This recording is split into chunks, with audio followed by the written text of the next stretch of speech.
નમસ્કાર વિદ્યાર્થી મિત્રો, વેલકમ ટુ પથદર્શક યુટ્યુબ ચેનલ. મિત્રો, તમે થંબનેલમાં જોયું છે કે ડ્રાઈવર, કંડક્ટર અને હેલ્પર કક્ષાની જે ભરતી છે એમાં નવા નિયમો, નવા સુધારાઓ જે છે ડિક્લેર કરવામાં આવ્યા છે. તો શું છે સુધારાઓ, એની આપણે ચર્ચા કરવાના છીએ. તો સૌથી પહેલા વિડીયોની લિંકને વધુમાં વધુ મિત્રો સુધી શેર કરો અને જે કંડક્ટરની તૈયારી કરે છે એ વિદ્યાર્થીઓ માટે આજના આ જે નવા નિયમો છે એ ક્યાંક ખુશી દેનારા છે. જોઈએ આપણે શું છે. તો ગુજરાત રાજ્ય માર્ગ વાહન વ્યવહાર નિગમ દ્વારા એક જે છે પરિપત્ર ડિક્લેર કરવામાં આવ્યો છે કે ભાઈ આ જે પરિપત્ર છે એમાં નિગમમાં ડ્રાઈવર, કંડક્ટર, હેલ્પર કક્ષાના જે ભરતી માટે સંદર્ભ દર્શાવેલા સામાન્ય સ્થાયી હુકુમોથી વિવિધ જોગવાઈઓ નિયત થયેલ છે અને ભરતી નિયમોની સમીક્ષાના અર્થે રચવામાં આવેલી સમિતિ દ્વારા અહેવાલ કરેલ અને સૂચનાઓ ધ્યાને લઈ અને નિગમ દ્વારા જે છે એ આંશિક ફેરફારો જે છે એ કરી અને ડ્રાઈવર, કંડક્ટર અને હેલ્પર કક્ષાના ભરતીના નિયમો નીચે મુજબ નિયત કરવામાં આવેલા છે. તો આ નવા નિયમો આવ્યા છે તો આવનાર સમયની અંદર ભરતી પણ આવશે. ઓકે, સૌથી પહેલા આપણે જોઈએ કે ડ્રાઈવરની ભરતીના શું નિયમો છે. તો કે ભાઈ એક તો ચોખ્ખું વિઝન હોવું જોઈએ, રંગ અંધત્વની ખામી જે છે એ ન હોવી જોઈએ. બરાબર, 25 થી 35 વર્ષની વય મર્યાદા છે. હવે આ 35 વર્ષ પ્લસ અનામત કેટેગરીના જે ઉમેદવારો છે એમના માટે અલગ છૂટછાટ મળે છે. બરાબર, જે ભરતીના નિયમો છે એ મુજબ લાયકાત અહીંયા 12 પાસ કરી દેવામાં આવી છે. ઊંચાઈ જે છે એ ઓછામાં ઓછી 162 સેન્ટીમીટર પુરુષોની હોવી જોઈએ. અનુસૂચિત જનજાતિના ઉમેદવારો માટે 160 સેન્ટીમીટર છે. એ ઉપરાંત તમારી પાસે પબ્લિક વાહન ચલાવવાનું હેવી લાયસન્સ જે છે એ તથા બેઝ હોવો જરૂરી છે. હેવી ડ્રાઇવિંગ લાયસન્સ ઓછામાં ઓછું 4 વર્ષ જૂનું હોવું જોઈએ. ઓકે, ચલો એનાથી આગળ મેરિટ તૈયાર કઈ રીતે થશે તો કે OMR પરીક્ષા છે, એના પછી જે ડ્રાઇવિંગ ટેસ્ટ છે એના આધારે તમારું મેરિટ બનશે. ઓકે, પાસ થવા માટે લઘુત્તમ ગુણ ધ્યાને લેવાના રહેશે નહીં. એટલે ઓછા ગુણ ધરાવતા ઉમેદવારોને પણ ડ્રાઇવિંગ ટેસ્ટ માટે બોલાવવા માટે પાત્ર ગણાશે નહીં. ઓકે, આધારિત લેખિત પરીક્ષામાં બોલાવવામાં અરજી પત્રક જે પણ ઉમેદવારો ભરે છે એ તમામે તમામ ઉમેદવારોને OMR એક્ઝામ માટે બોલાવવામાં આવશે.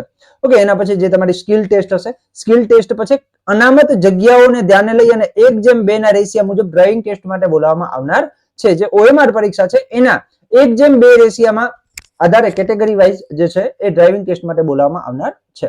ઓકે, અને મેરિટ જે છે એ 100 ગુણમાંથી OMR જે છે એમાંથી જે 100 ગુણનું પેપર છે એનું 40% વેટેજ અને જે તમારી ડ્રાઇવિંગ સ્કિલ ટેસ્ટ છે એના 50 ગુણની હશે. બરાબર, એમાંથી 60% વેટેજ, આમ 40% વેટેજ OMR પરીક્ષાનું રહેશે અને જે 60% વેટેજ છે એ તમારું સ્કિલ ટેસ્ટનું એટલે કે ડ્રાઇવિંગ ટેસ્ટનું રહેશે. બરાબર, સ્કિલ ટેસ્ટનું રહેશે. ઓકે, તો આ પણ આપણે ખાસ ધ્યાન રાખીશું. ચલો, એના પછી કંડક્ટર, જેની આતુરતાથી બધા રાહ જોતા હતા એ. બરાબર, વય મર્યાદા 18 થી 35 વર્ષ, 35 વર્ષ વત્તા અનામત કેટેગરીને છૂટછાટ એટલે 3 થી 5 વર્ષની છૂટછાટ એટલે બરાબર જે નિયમો છે એ મુજબ. લાયકાત શું છે તો કે સાહેબ 12 પાસ છે, જે પહેલા હતી એ જ છે. લાયસન્સ જે છે પ્રાદેશિક વાહન વ્યવહાર કચેરી તરફથી મળેલી વેલિડ લાયસન્સ તથા બેઝ જે છે કંડક્ટર બેઝ હોવો જોઈએ. ઓકે, મેરિટ કઈ રીતે તૈયાર થશે તો જો અરજી પત્રક પહેલા એવું હતું કે અરજી કરો તમે 12માની ટકાવારીના આધારે જો તમે મેરિટમાં આવતા હો તો તમને એક્ઝામ આપવા માટે મળતી હતી. જ્યારે હવે સુધારા થયા છે કે OMR લેખિત પરીક્ષા ની અંદર અરજી પત્રક ભરનાર તમામે તમામ ઉમેદવારો છે કે જેમને OMR આધારિત લેખિત પરીક્ષા માટે બોલાવવાના રહેશે. એટલે કે જે ફોર્મ ભરે છે બધા લેખિત પરીક્ષા માટે ક્વોલિફાઈડ ગણાશે, એટલે કે એ લેખિત પરીક્ષા આપી શકશે. ઓકે ઓકે, અને આ લેખિત પરીક્ષાના આધારે જે છે તમારું મેરિટ જે છે એ બનવાનું છે. ઓકે, OMR પરીક્ષામાં મેળવેલ મહત્તમ ગુણના આધારે જાહેરાતમાં દર્શાવેલ અનામત બિન અનામત જગ્યાઓને ધ્યાને લઈ અને મહત્તમ વેટેજ ગુણને આધારે મેરિટ યાદી તૈયાર કરાશે. 1.5 ગણા ઉમેદવારોને DV માટે એટલે કે ડોક્યુમેન્ટ વેરિફિકેશન માટે બોલાવવામાં આવનાર છે. ડોક્યુમેન્ટ વેરિફિકેશન માટે 1.5 ગણા ઉમેદવારોને બોલાવવામાં આવશે. બરાબર, મેરિટ યાદી જો આપણે જોયું OMR પરીક્ષા આધારિત જ રહેશે. બરાબર, એના પછી આગળ વાત કરીએ હેલ્પર. તો હેલ્પર ની અંદર પણ 18 થી 35 વર્ષની વય મર્યાદા રાખી છે. ITI નો જે કોર્સ છે જેમ કે mechanical motor vehicle, mechanical diesel, general mechanical, fitter, turner, electrician, sheet metal worker, automobiles, body repairer, welder cum fabricator, machinist, carpenter, painter, general, automatic, આ બધા જે કોર્સ છે એમાં ઓછામાં ઓછો 1 વર્ષનો કોર્સ જે છે એ કરેલો હોવો જોઈએ હેલ્પર માટે.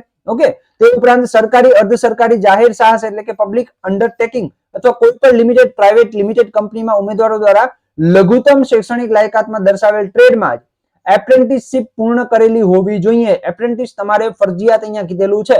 બરાબર, હોય અને તે પાસ કર્યા અંગેનું NCVT નું કેનું NCVT એટલે કે national counselling for vocational training નું પ્રમાણપત્ર હોવું જોઈએ. ઓકે, મેરિટ કઈ રીતે બનશે તો કે OMR જે પરીક્ષા છે તમારી OMR પરીક્ષાના OMR આધારિત લેખિત પરીક્ષા બનશે.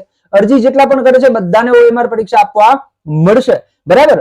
પાસ થવા માટે લઘુત્તમ ગુણ ધ્યાને લેવામાં આવશે નહીં. બરાબર. દસ્તાવેજ ચકાસણી OMR પરીક્ષામાં મેળવેલ ગુણના 90% વેટેજ ગુણ અને એપ્રેન્ટિસશીપના પ્રમાણપત્રના 10% ગુણનો સરવાળો કરી અને જે છે એ તમારું મેરિટ બનશે. અને 1.5 ગણા ઉમેદવારોને ડીવી માટે એટલે કે ડોક્યુમેન્ટ વેરિફિકેશન માટે બોલાવવામાં આવનાર છે. તો મિત્રો આ અપડેટ હતી જીએસઆરટીસી ની અંદર.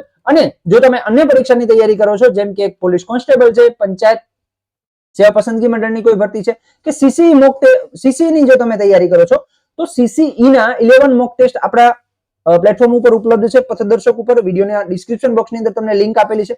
બરાબર. ત્યાં જઈને તમે જે છે એ એપ્લિકેશન ડાઉનલોડ કરી અને સીસીઈ ના જે મોક ટેસ્ટ છે એ તમે પરચેસ કરી શકો છો. આ મોક ટેસ્ટ સીસીઈ ના તમામ મોક ટેસ્ટ જે છે એ પ્રિન્ટેબલ મોક ટેસ્ટ છે. માત્ર પ્રિન્ટ કાઢીને તમારે પ્રેક્ટિસ કરવાની રહેશે, ઓનલાઈન નથી. સાથે સાથે કોન્સ્ટેબલની પણ 11 મોક ટેસ્ટ છે એ શેડ્યુલ વાઇઝ ડેલી મુકાતી હોય છે 3-3 દિવસના ગેપમાં. બરાબર. તો એ પણ 11 મોક ટેસ્ટ છે એના ઉપર અત્યારે ઓફર ચાલી રહી છે. 199 ની અંદર તમને 11 મોક ટેસ્ટ મળી રહી છે. તો વિડીયોના ડિસ્ક્રિપ્શન બોક્સની અંદર આપેલી છે લિંક, ત્યાં જઈને એપ્લિકેશન ડાઉનલોડ કરો અને ત્યાં જઈને LRD ના મોક ટેસ્ટ તમે પરચેસ કરી શકશો. તો આશા રાખું છું આ માહિતી આપને હેલ્પફુલ થઈ હશે. હેલ્પફુલ થઈ હોય તો તમારા મિત્રોને અવશ્ય શેર કરો અને આવી જ નવી માહિતી માટે જોડાયેલા રહો આપણી YouTube ચેનલ પથદર્શક સાથે. જય હિન્દ, જય ભારત.